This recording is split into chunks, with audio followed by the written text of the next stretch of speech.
Rachel Corrie, a student at Evergreen College and member of the Olympia Movement for Justice and Peace, traveled to Gaza Strip in Palestine in early 2003 as a volunteer with the International Solidarity Movement.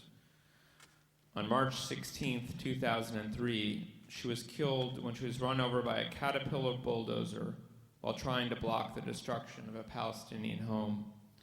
The bulldozer was driven by an Israeli but built in the United States. The driver could not have failed to see Corrie, who was wearing a bright orange jacket and who announced her presence through a bullhorn. After her death, Corrie's family and friends released copies of her moving letters describing the struggle against the US-backed occupation of Palestinian lands. Here is one of her letters. Hi, friends and family and others.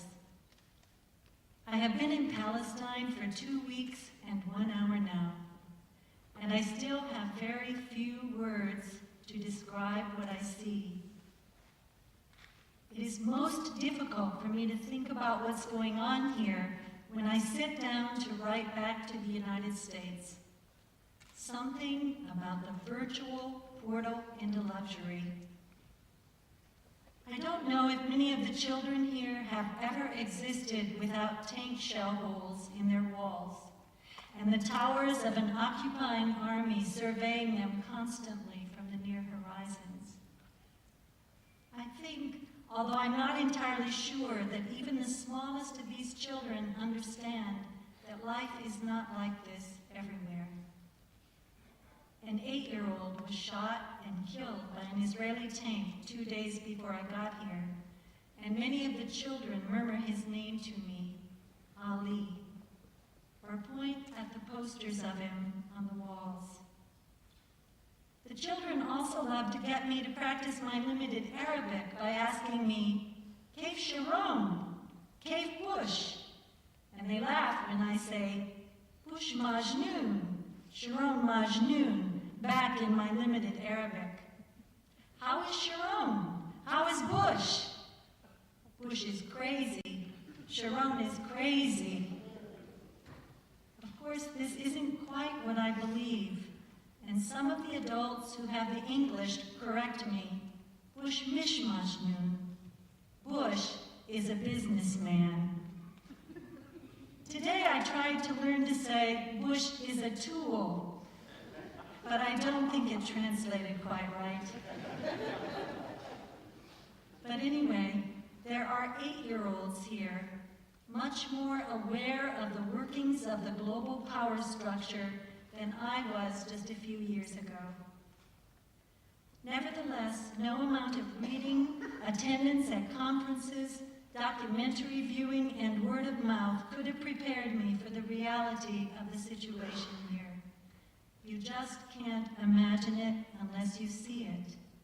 And even then, you are always well aware that your experience of it is not at all the reality, what with the difficulties the Israeli army would face if they shot an unarmed US citizen, and with the fact that I have money to buy water when the army destroys wells, and the fact, of course, that I have the option of leaving.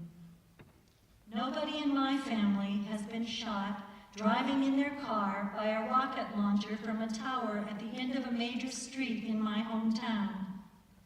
I have a home. I am allowed to go see the ocean.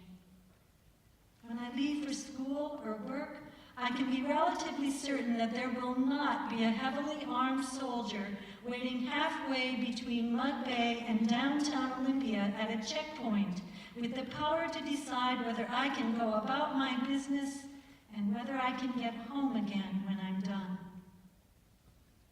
As an afterthought to all this rambling, I am in Rafah, a city of about 140,000 people, approximately 60% of whom are refugees, many of whom are twice or 3 times refugees. Today, as I walked on top of the rubble where homes once stood, Egyptian soldiers called to me from the other side of the border, "Go, go!" Because it